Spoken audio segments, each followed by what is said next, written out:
딸을 잃은 재벌회장, 묘비 앞에서 절규하는 폐지 줍는 남자를 보고 무너졌다.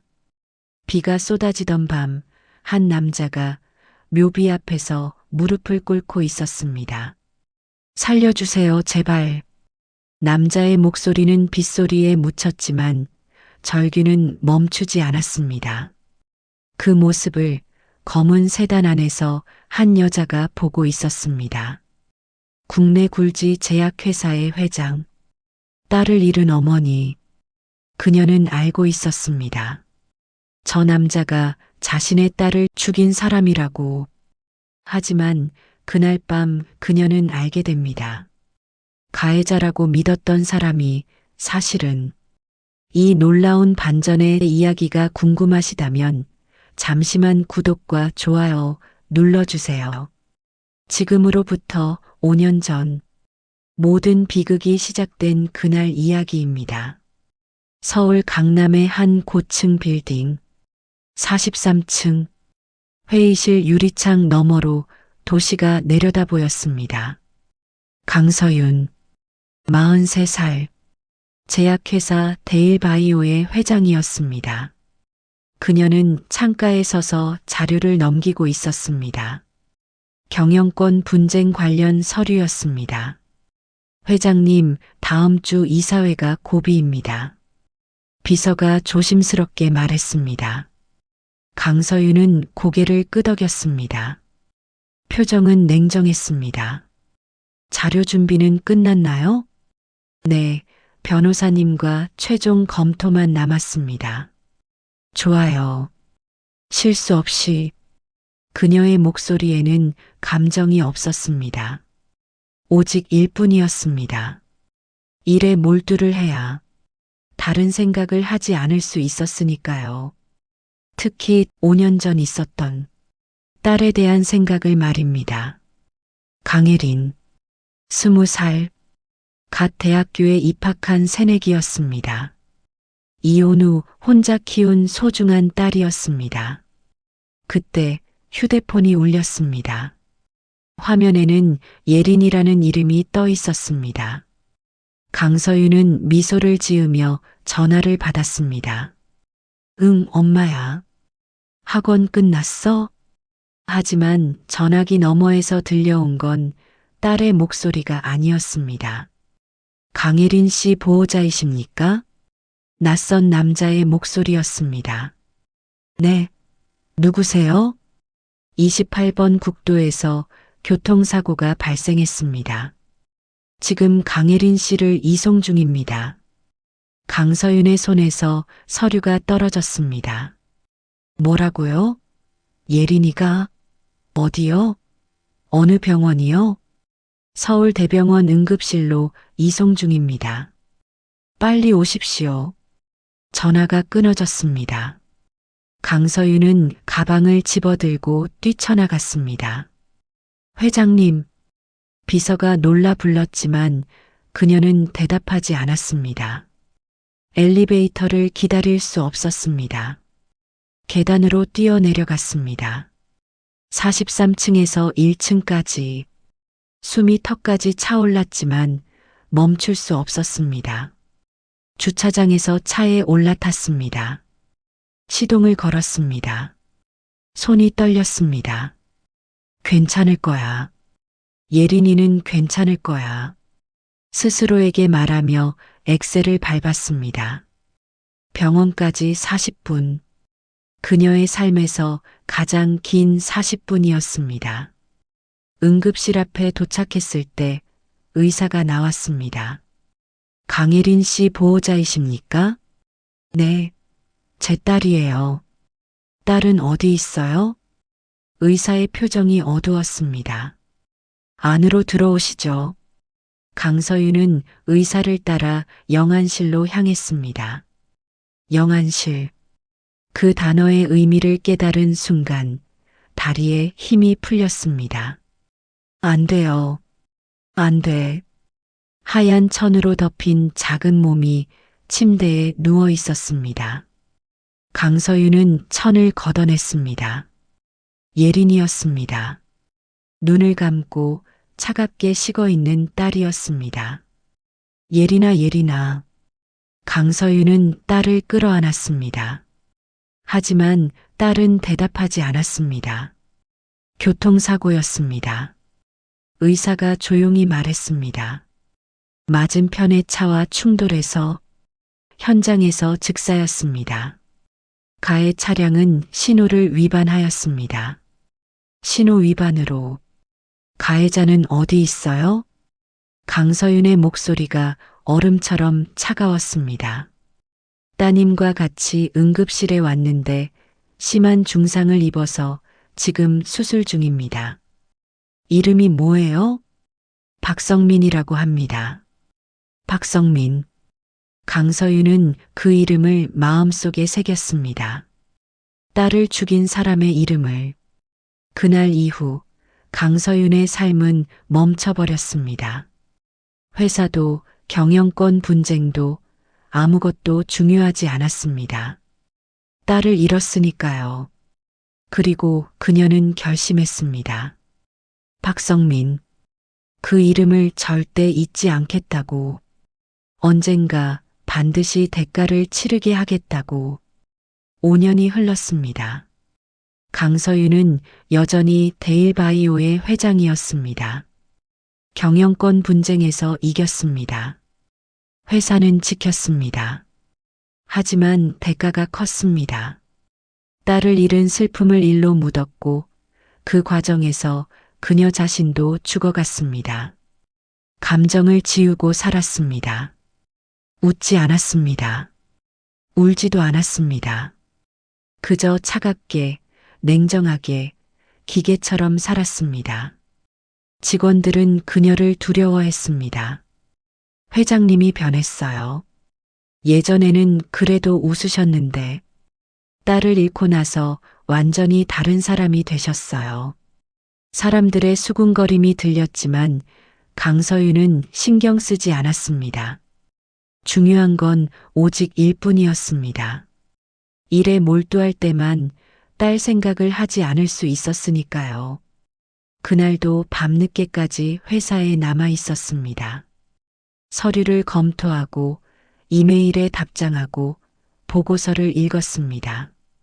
시계를 보니 밤 11시였습니다. 강서윤은 가방을 챙겨 회사를 나섰습니다.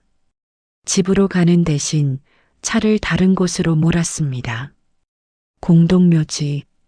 예린이가 잠들어 있는 곳이었습니다. 5년 동안 일주일에 한 번은 이곳을 찾았습니다. 밤에만 왔습니다. 사람들 눈에 띄기 싫었으니까요. 차에서 내려 예린이의 묘비로 향했습니다. 묘비 앞에 무릎을 꿇었습니다. 예린아, 엄마 왔어. 목소리가 떨렸습니다. 오늘도 보고 싶었어. 눈물이 흘러내렸습니다. 회사에서는 흘리지 않던 눈물이었습니다. 딸 앞에서만 흘릴 수 있는 눈물이었습니다. 한참을 그렇게 앉아있던 서윤은 집으로 가기 위해 차로 향했습니다. 중간쯤 지났을까? 삐걱, 삐걱. 수레 끄는 소리가 들렸습니다. 한 남자가 수레를 끌고 오고 있었습니다. 폐지 수레였습니다. 남자는 허리가 굽어 있었습니다. 낡은 옷을 입고 있었습니다. 이 밤에 폐지를 줍다니. 남자는 서연을 지나쳐 묘지로 향했습니다. 서윤 또한 서둘러 차로 돌아왔습니다. 하지만 뭔가 마음에 걸렸습니다. 그 남자의 얼굴, 어디선가 본 것 같았습니다. 강서윤은 차 안에서 휴대폰을 꺼냈습니다. 카메라를 켜고 줌을 당겼습니다. 남자의 얼굴이 화면에 잡혔습니다. 사진을 찍었습니다. 그리고 화면을 확대했습니다. 순간 강서윤의 손이 떨렸습니다. 이 얼굴, 분명히 본 적이 있었습니다. 강서윤은 급하게 집으로 돌아왔습니다.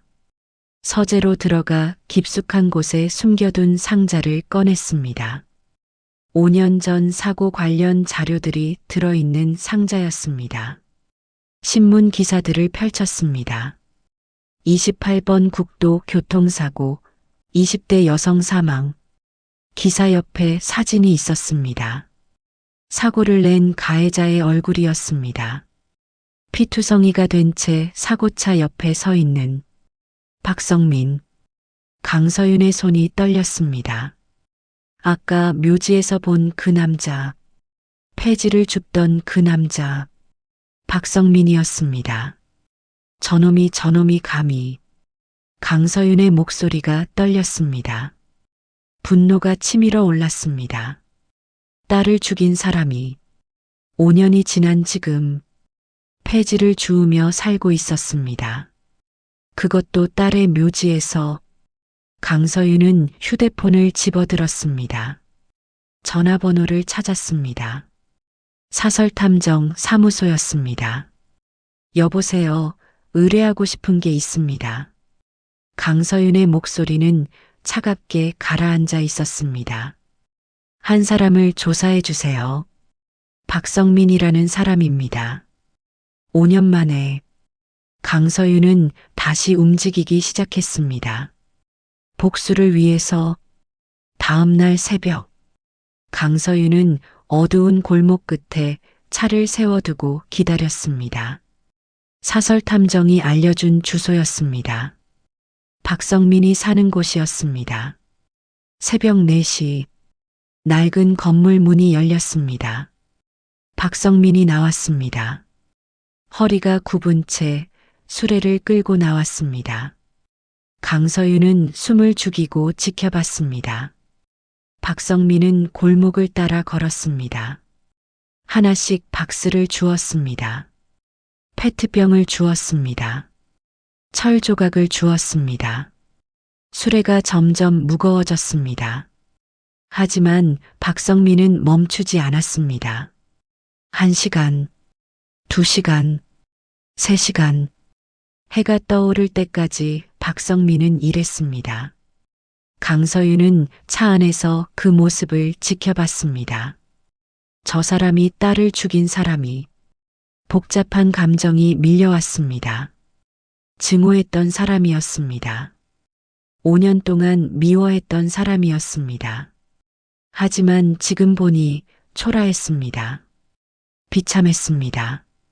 이미 벌을 받고 있는 건가? 아니었습니다. 강서윤은 고개를 저었습니다.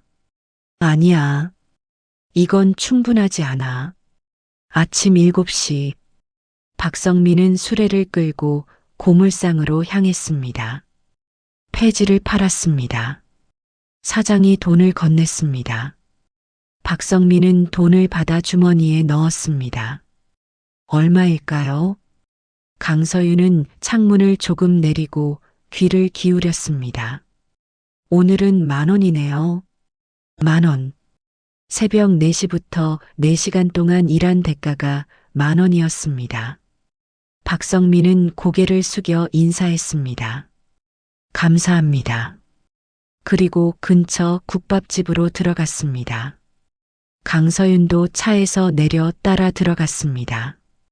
구석 자리에 앉았습니다. 박성민은 카운터에서 주문했습니다. 국밥 하나요. 6,000원입니다. 박성민은 주머니에서 돈을 꺼냈습니다. 6,000원을 냈습니다. 남은 돈은 4,000원이었습니다. 국밥이 나왔습니다. 박성민은 천천히 먹었습니다. 마치 그게 하루의 유일한 식사인 것처럼. 강서윤은 그 모습을 지켜봤습니다. 가슴이 답답했습니다. 왜 저렇게 살고 있는 거지? 의사였다면서? 탐정이 조사한 내용이 떠올랐습니다. 박성민, 5년 전까지 외과 전문의였습니다. 사고 후 의사 면허 박탈, 이혼, 재산 몰수, 모든 걸 잃었습니다. 그리고 지금 폐지를 주우며 살고 있었습니다. 박성민은 국밥을 다 먹었습니다. 일어나 밖으로 나갔습니다. 강서윤도 따라 나왔습니다. 박성민은 낡은 건물로 돌아갔습니다. 반지하 방이었습니다. 좁았습니다. 어두웠습니다. 창문으로 안을 들여다봤습니다. 방 안에는 침대 하나, 책상 하나가 전부였습니다. 박성민은 침대에 누웠습니다. 낮 동안 잠을 자는 것 같았습니다. 강서윤은 차로 돌아왔습니다. 그날 저녁, 강서윤은 다시 박성민의 집 앞에 차를 세웠습니다. 오후 6시, 박성민이 나왔습니다. 손에 작은 봉투를 들고 있었습니다. 슈퍼마켓에 들렀습니다. 사과 2개를 샀습니다. 그리고 묘지로 향했습니다. 강서윤도 따라갔습니다. 박성민은 묘비 앞에 무릎을 꿇고 봉투에서 사과를 꺼냈습니다. 조심스럽게 묘비 앞에 놓았습니다. 아가씨, 오늘도 찾아뵙습니다. 박성민의 목소리가 떨렸습니다. 용서해 주십시오. 제가 아가씨를. 박성민은 고개를 숙인 채 울었습니다. 강서윤은 차 안에서 그 모습을 지켜봤습니다. 분노가 치밀어 올랐습니다. 저 사람은 매일 여기 오는구나. 왜? 속죄하기 위해서? 그게 뭐가 중요해? 내 딸은 돌아오지 않는데.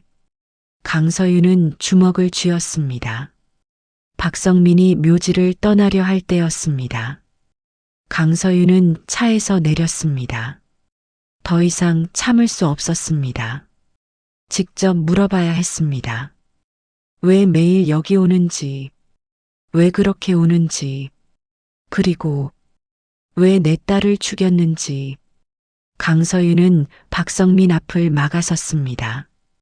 박성민은 놀라 한 발 물러섰습니다. 누구십니까? 5년 전 28번 국도에서 일어난 교통사고 기억하십니까? 박성민의 얼굴이 하얗게 질렸습니다. 저기 누워있는 사람이 제 딸입니다. 강서윤이 예린의 묘비를 가리켰습니다. 박성민은 무릎을 꿇었습니다. 죄송합니다. 정말 죄송합니다. 박성민은 2 손을 땅에 짚고 머리를 조아렸습니다. 죄송하다고? 그 말로 다 되는 건가요? 강서윤의 목소리가 떨렸습니다. 그날 정확히 무슨 일이 있었어요? 박성민은 떨리는 목소리로 대답했습니다. 저는 분명히 신호를 지키고 있었습니다. 신호를? 네. 빨간불의 정지선 앞에 멈춰 있었습니다. 그런데 어떻게 사고가? 뒤에서 과속으로 오던 차가 저를 들이받았습니다. 강서윤은 귀를 의심했습니다. 뭐라고요? 제 차를 들이받고 제 차가 밀려서 따님의 차를. 박성민의 목소리가 끊어졌습니다. 강서윤은 멍하니 서 있었습니다. 하지만 진짜 가해자는 저를 들이받고 도주했습니다. 도주? 네. 하지만 저는 변명하고 싶지 않습니다. 결과적으로 제 차가 따님을 죽였으니까요. 강서윤은 말을 잃었습니다. 집으로 돌아온 후에도 잠을 이룰 수 없었습니다. 박성민의 말이 머릿속을 맴돌았습니다. 뒤에서 들이받쳤다고? 그럼 박성민도 피해자였단 말인가? 다음 날 아침, 강서윤은 사설 탐정을 다시 불렀습니다. 5년 전 사고를 다시 조사해 주세요. 박성민의 말이 사실인지 확인해 주세요. 일주일 후, 탐정이 보고서를 가지고 왔습니다. 회장님, 박성민의 말이 사실이더군요. 강서윤은 고개를 들었습니다. 뭐라고요? 사고 당시 블랙박스 영상을 복원했습니다. 탐정이 노트북을 켰습니다. 화면에 영상이 재생되었습니다. 빨간불로 바뀐 신호등, 승용차 한 대가 정지선 앞에 멈춰 섰습니다. 그때였습니다. 뒤에서 SUV 한 대가 빠른 속도로 다가왔습니다. 브레이크를 밟지 않았습니다. 그대로 승용차를 들이받았습니다. 쾅! 승용차가 앞으로 밀렸습니다. 그리고 반대편에서 오던 차와 충돌했습니다. 예린의 차였습니다. 강서윤은 화면을 멍하니 바라봤습니다. 손이 떨렸습니다. SUV는 그대로 도주했습니다. 탐정이 말을 이었습니다. 음주 차량으로 추정되지만 아직까지 검거되지 않았습니다. 그럼 강서윤의 목소리가 떨렸습니다. 박성민은 법적 가해자가 맞습니다. 그의 차가 직접 충돌했으니까요. 탐정이 잠시 멈칫했습니다. 하지만 그도 피해자이기도 합니다. 탐정이 나가고 혼자 남았습니다. 강서윤은 소파에 주저앉았습니다. 그럼 박성민은 정말 억울한 사람이었던 거야. 5년 동안 강서윤은 박성민을 미워했습니다. 증오했습니다. 복수하고 싶었습니다. 하지만 알고 보니 그도 피해자였습니다. 신호를 지키고 있던 사람이었습니다. 뒤에서 들이받쳐서 밀려난 사람이었습니다. 내가 뭘 한 거지? 강서윤은 얼굴을 손으로 가렸습니다. 눈물이 흘러내렸습니다. 5년 동안 잘못된 사람을 미워했습니다. 며칠 후 강서윤은 다시 묘지로 향했습니다. 박성민은 여전히 그곳에 있었습니다. 강서윤도 묘비 앞에 무릎을 꿇었습니다. 한참 동안 아무 말도 하지 않았습니다. 영상을 봤습니다. 강서윤이 입을 열었습니다. 당신 말이 맞았습니다. 뒤에서 들이받쳤더군요. 박성민은 고개를 들었습니다. 그럼 당신은 5년 동안 억울했겠네요. 아닙니다. 박성민이 고개를 저었습니다. 억울하지 않습니다. 제 차가 따님을 죽인 건 사실이니까요. 강서윤은 박성민을 바라봤습니다. 급한 환자가 발생했다는 호출을 받고 병원으로 가던 길이었습니다. 박성민이 말을 이었습니다. 그런데 그날 박성민의 목소리가 떨렸습니다. 당신은 신호를 지켰습니다. 잘못한 게 없어요. 강서윤이 말했습니다. 잘못은 도주한 차에 있습니다. 당신이 아니라. 박성민은 눈물을 글썽였습니다. 강서윤은 자리에서 일어났습니다. 그동안 힘드셨겠네요. 박성민은 대답하지 못했습니다. 강서윤은 묘지를 떠났습니다. 하지만 마음은 더 무거워졌습니다. 박성민이 억울한 사람이라는 걸 알았으니까요. 그리고 또 다른 의문이 생겼습니다. 왜 매일 여기 오는 거지? 단순히 가해자라서? 아니면 다른 이유가 있는 건가? 며칠 후 강서윤은 또 묘지를 찾았습니다.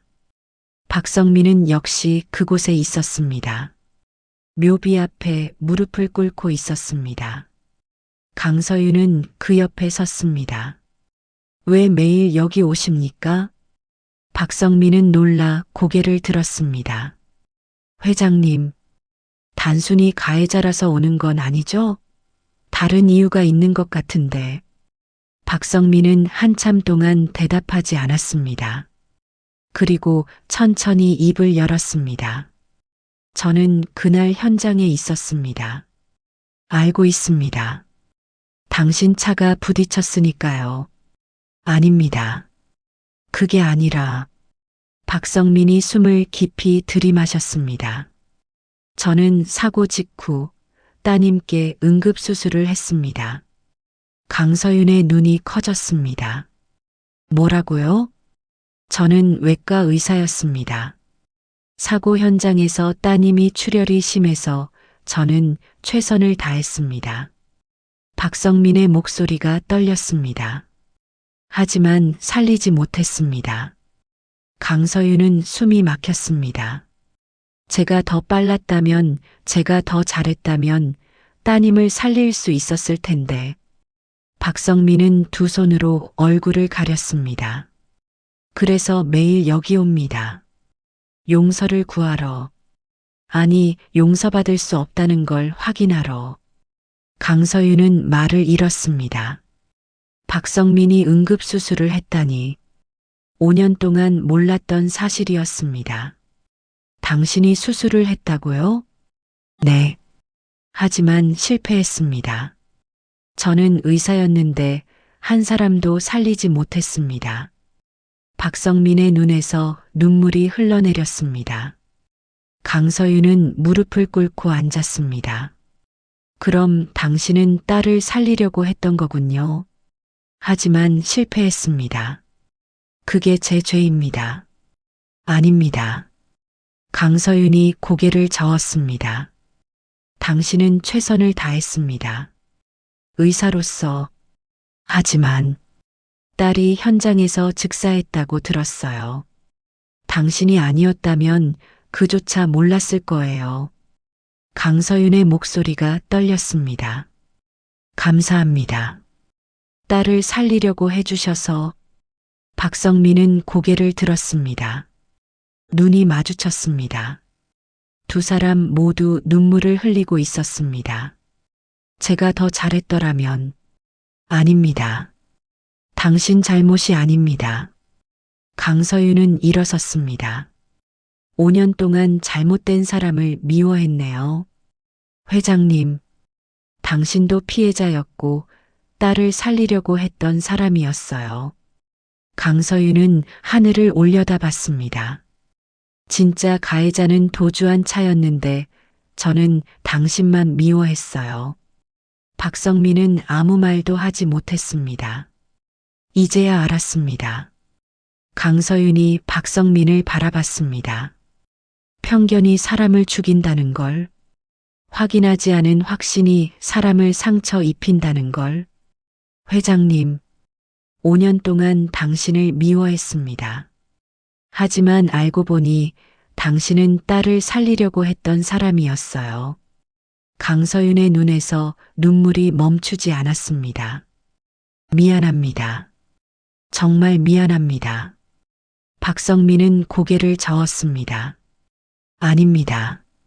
저야말로. 두 사람은 한참 동안 말없이 서 있었습니다. 묘비 앞에서 딸과 환자를 잃은 두 사람이. 저기. 박성민이 조심스럽게 물었습니다. 혹시 따님에 대해 더 아는 게 있으신가요? 사고 당시. 아니요. 저도 잘 모릅니다. 강서윤이 대답했습니다. 왜 그렇게 급하게 운전했는지, 어디 가던 중이었는지. 혹시 병원에 가던 중이 아니었을까요? 병원? 순간 5년 전 기억이 떠올랐습니다. 예린이 마지막으로 전화했을 때, 엄마, 나 병원 가야 해. 왜? 어디 아파? 응, 말해야 할 게 있어. 병원 다녀와서 말할게. 그게 마지막 대화였습니다. 기억에서 돌아온 서윤은 성민에게 급히 인사를 하고 돌아왔습니다. 집에 도착하자마자 강서윤은 예린의 방을 뒤지기 시작했습니다. 5년 동안 건드리지 못했던 방이었습니다. 하지만 이제는 알아야 했습니다. 딸에 대해, 진실에 대해. 강서윤은 예린의 방 문을 열었습니다. 5년 동안 그대로였습니다. 책상 위에 대학 교재가 놓여 있었습니다. 벽에는 사진들이 붙어 있었습니다. 강서윤은 책상 서랍을 열었습니다. 공책, 펜, 스티커들이 들어 있었습니다. 옷장을 열었습니다. 예린의 옷들이 그대로 걸려 있었습니다. 강서윤은 옷을 하나하나 만져봤습니다. 눈물이 흘러내렸습니다. 침대 밑을 확인했습니다. 작은 상자가 있었습니다. 강서윤은 상자를 꺼냈습니다. 뚜껑을 열었습니다. 안에는 편지들이 있었습니다. 사진들도 있었습니다. 강서윤은 사진을 집어들었습니다. 예린과 한 남자가 찍은 사진이었습니다. 젊은 남자였습니다. 예린이 환하게 웃고 있었습니다. 사진 뒤에 글씨가 적혀 있었습니다. 준혁 오빠와 함께 사랑해요. 준혁. 강서윤은 처음 듣는 이름이었습니다. 다른 사진들도 꺼냈습니다. 모두 같은 남자와 찍은 사진들이었습니다. 공원에서, 카페에서, 놀이공원에서, 예린은 모든 사진에서 행복해 보였습니다. 강서윤은 편지를 펼쳤습니다. 예린의 필체였습니다. 엄마에게, 엄마 미안해요. 말하지 못해서 저 남자친구가 생겼어요. 이름은 박준혁이에요. 25살이고 대학원생이에요. 정말 좋은 사람이에요. 나중에 엄마한테 소개시켜 드릴게요. 걱정하지 마세요. 사랑해요, 엄마. 박준혁? 강서윤은 그 이름을 되뇌었습니다. 다른 편지들도 읽었습니다. 마지막 남은 편지를 읽었습니다. 날짜가 5년 전 사고 당일이었습니다. 엄마에게, 엄마, 놀라지 마세요. 저 임신했어요. 3개월째예요. 준혁 오빠와 결혼하기로 했어요. 아직 어리지만 우리 사랑해요. 오늘 병원 가서 확인하고 엄마한테 말하려고요. 화내지 마세요. 사랑해요. 강서윤의 손이 떨렸습니다. 편지가 바닥에 떨어졌습니다. 임신 3개월. 강서윤은 무릎을 꿇었습니다. 예린아, 예린아. 눈물이 멈추지 않았습니다. 딸이 임신했다는 걸 몰랐습니다. 남자친구가 있다는 것도 몰랐습니다. 내가 얼마나 딸을 몰랐던 거지? 강서윤은 상자 안을 더 뒤졌습니다. 작은 봉투가 있었습니다. 안에서 사진 한 장을 꺼냈습니다. 초음파 사진이었습니다. 작은 생명이 보였습니다. 강서윤은 사진을 가슴에 안았습니다. 미안해, 정말 미안해. 얼마나 울었을까요? 강서윤은 사진들을 다시 봤습니다. 박준혁? 이름 석자가 사진 뒤에 적혀 있었습니다. 이 사람을 찾아야 해. 예린의 아이 아버지를. 그 사람은 알고 있을까? 예린이 죽었다는 걸, 아이가 있었다는 걸. 강서윤은 사설탐정에게 다시 전화했습니다. 박준혁이라는 사람을 찾아주세요. 5년 전 25살 대학원생이었습니다. 일주일 후 탐정이 전화했습니다. 박준혁이라는 사람 찾았습니다. 어디 있습니까? 그런데 이상한 점이 있습니다. 뭐가요? 박준혁은 5년 전 실종 신고가 되어 있습니다. 가족들도 행방을 몰랐다고 하더군요. 실종? 네. 그런데 최근에 나타났습니다. 어디서요? 탐정이 잠시 침묵했습니다. 회장님 회사에서요. 강서윤은 숨이 멎었습니다. 뭐라고요? 데일바이오 신약 개발팀에 근무 중입니다. 다만 이름을 바꿨더군요. 이름을? 지금은 김민준이라는 이름을 쓰고 있습니다. 강서윤은 전화를 끊었습니다. 손이 떨렸습니다. 예린의 남자친구가 내 회사에 있다고? 왜 이름을 바꿔서? 왜 내 회사에? 다음 날, 강서윤은 회사 연구실로 향했습니다. 신약 개발팀이었습니다. 유리문 너머로 연구원들이 보였습니다. 그 중 한 명, 젊은 남자가 현미경 앞에 앉아 있었습니다. 강서윤은 사진을 꺼냈습니다. 예린과 함께 찍은 그 사진. 남자를 확인했습니다. 틀림없었습니다. 박준혁이었습니다. 강서윤은 유리문을 열었습니다. 남자가 고개를 들었습니다. 눈이 마주쳤습니다. 남자의 얼굴이 하얗게 질렸습니다. 회장님, 강서윤은 한 발 다가갔습니다. 당신이 박준혁입니까? 남자는 대답하지 않았습니다. 하지만 그 침묵이 답이었습니다. 강서윤의 눈에서 눈물이 흘러내렸습니다. 왜 여기 있습니까? 죄송합니다. 남자가 고개를 숙였습니다. 왜 이름을 바꿨습니까? 왜 내 회사에 들어왔습니까? 남자는 떨리는 목소리로 대답했습니다. 예린이를 살리고 싶었습니다. 강서윤은 멈칫했습니다. 뭐라고요? 예린이가 살았다면 쓸 수 있었을 약을 만들고 싶었습니다. 남자의 눈에서 눈물이 흘러내렸습니다. 그래서 5년 동안 신약을 개발했습니다. 강서윤은 연구실 의자에 앉았습니다. 박준혁도 맞은편에 앉았습니다. 두 사람 사이에 침묵이 흘렀습니다. 처음부터 말해보세요. 강서윤이 입을 열었습니다.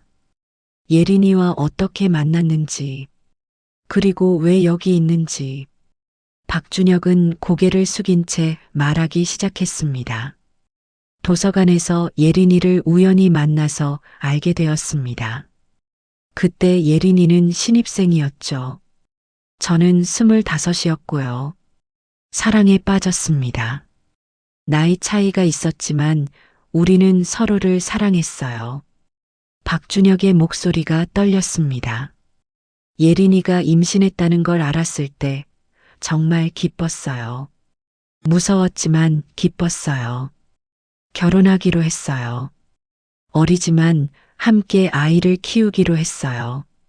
그리고 예린이는 병원에서 확인하고 어머님께 말씀드리려고 했어요. 하지만 박준혁은 말을 잇지 못했습니다. 사고가 났군요. 강서윤이 대신 말했습니다. 네. 박준혁의 눈에서 눈물이 흘러내렸습니다. 연락을 받았을 때 믿을 수 없었어요. 병원으로 달려갔지만 이미 늦었어요. 예린이는 그리고 우리 아이는 죽어 있었어요. 박준혁은 두 손으로 얼굴을 가렸습니다. 제 잘못입니다. 제가 예린이를 임신시켰고, 그래서 예린이가 병원에 가던 중이었고, 아닙니다. 강서윤이 고개를 저었습니다. 당신 잘못이 아닙니다. 하지만 사고는 도주한 차 때문이었어요. 당신도 예린이도 아무도 잘못하지 않았어요. 강서윤의 목소리가 떨렸습니다. 박준혁은 고개를 들었습니다. 그 후 저는 모든 걸 버렸습니다. 박준혁이 말을 이었습니다. 학교도 집도 모든 걸 버리고 사라졌어요. 왜요? 살 이유가 없었으니까요. 예린이도 아이도 없는데 뭘 하며 살아야 할지 몰랐어요. 하지만 1년쯤 지났을 때 깨달았어요. 박준혁의 눈빛이 달라졌습니다. 예린이가 죽은 이유는 골든타임을 놓쳤기 때문이라는 걸. 골든타임? 네. 교통사고 환자들은 처음 몇 분이 생사를 가릅니다. 그 시간을 조금이라도 늘릴 수 있다면. 박준혁이 책상 위에 서류를 가리켰습니다. 저는 신약을 개발하기로 했습니다. 교통사고 환자의 골든타임을 연장시키는 약을요. 강서윤은 서류를 집어들었습니다. 응급지열 촉진제 개발 보고서. 이게 예린이가 살았다면 쓸 수 있었을 약입니다. 박준혁의 목소리가 떨렸습니다. 5년이 걸렸습니다. 이름을 바꾸고 회장님 회사에 들어오고 연구하고. 왜 내 회사였습니까? 데일바이오가 응급의학 분야에서 가장 앞서 있었으니까요. 그리고 박준혁이 강서윤을 바라봤습니다. 예린이의 어머니가 세운 회사였으니까요. 예린이가 자랑스러워하던 회사였어요. 강서윤은 숨이 막혔습니다. 이름을 바꾼 이유는 회장님이 저를 알아보실까봐 무서웠어요. 쫓아내실까봐. 그래서 5년 동안 숨어서 연구한 겁니까? 네. 박준혁이 고개를 숙였습니다. 강서윤은 서류를 펼쳤습니다. 임상시험 결과가 있었습니다. 이 약은 완성됐습니까? 거의요. 마지막 임상시험만 남았습니다. 언제부터 시작합니까? 다음 달부터입니다. 자원자가 필요한데. 그때였습니다. 문이 열렸습니다. 박성민이 들어왔습니다. 여기 계셨군요. 박성민이 강서윤을 보고 인사했습니다. 무슨 일이십니까? 강서윤이 물었습니다. 저 임상시험 자원하러 왔습니다. 박성민이 박준혁을 바라봤습니다. 이 약이 완성되면 더 많은 사람을 살릴 수 있다고 들었습니다. 저를 써주십시오. 첫 번째 환자로. 강서윤은 박성민을 바라봤습니다. 그리고 박준혁을 바라봤습니다. 두 사람. 하나는 예린이를 살리려고 했던 의사. 하나는 예린이를 사랑했던 남자. 두 사람 모두 5년 동안 자신만의 방식으로 속죄하고 있었습니다. 알겠습니다. 강서윤이 고개를 끄덕였습니다. 임상시험 진행하십시오. 박준혁의 얼굴이 밝아졌습니다. 감사합니다, 회장님. 하지만 조건이 있습니다. 강서윤이 말했습니다. 성공하면 예린이 이름으로 발표하십시오. 박준혁의 눈에서 눈물이 흘러내렸습니다. 네, 꼭 그렇게 하겠습니다. 강서윤은 연구실을 나왔습니다. 복도에 서서 창밖을 바라봤습니다. 5년. 모두가 각자의 방식으로 슬픔을 견뎌왔습니다. 강서윤은 일로, 박성민은 속죄로, 박준혁은 연구로. 이제 그 슬픔이 끝날 때가 됐습니다. 용서할 때가 됐습니다. 치유될 때가 됐습니다. 3개월 후 임상시험이 성공적으로 끝났습니다. 박성민이 첫 번째 환자였고 약은 완벽하게 작동했습니다. 그날은 예린의 기일이었습니다. 강서윤은 묘지로 향했습니다.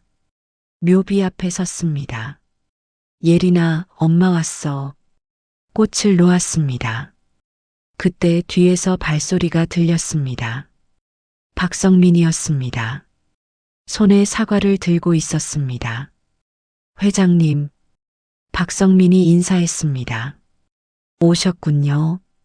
강서윤이 미소 지었습니다. 박성민도 묘비 앞에 무릎을 꿇었습니다. 사과를 놓았습니다. 아가씨, 아니, 예린 양. 오늘도 찾아뵙습니다. 박성민의 목소리가 달라져 있었습니다. 더 이상 죄책감에 짓눌린 목소리가 아니었습니다. 평화로운 목소리였습니다. 좋은 소식이 있습니다. 박성민이 말했습니다. 임상시험이 성공했습니다. 당신의 이름으로 발표될 예정입니다. 당신 덕분에 많은 사람들이 살 수 있을 겁니다. 그때 또 발소리가 들렸습니다. 박준혁이었습니다. 손에 하얀 백합을 들고 있었습니다. 회장님, 박 선생님. 박준혁이 인사했습니다. 강서윤이 고개를 끄덕였습니다. 박준혁도 묘비 앞에 무릎을 꿇었습니다.